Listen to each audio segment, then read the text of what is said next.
নমস্কার। আজকের পাঠ তুই হবি, কলমে আবুল হাসিম। আমার মনের আবেশে ভেসে যায় দুই কদম, আমার লিখতে না পারার স্মৃতি হয়ে তুই।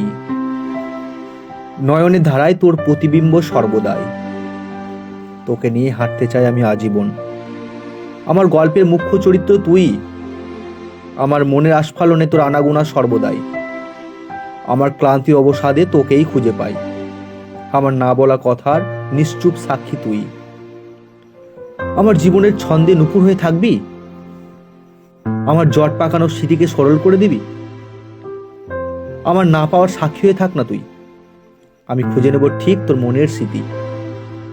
আমার মনের বসন্তে দূত হবি তুই, আলতো করে ছুঁয়ে জানা আমার কল্পনাকে।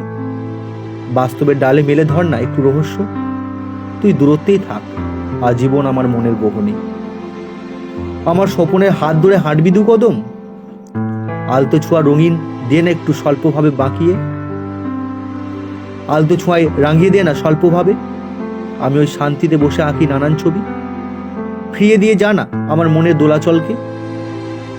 আসবি আসবি তো আবার ফিরে বসন্তের শেষে, আমি কিন্তু চির অপেক্ষায় থাকবো আজীবন।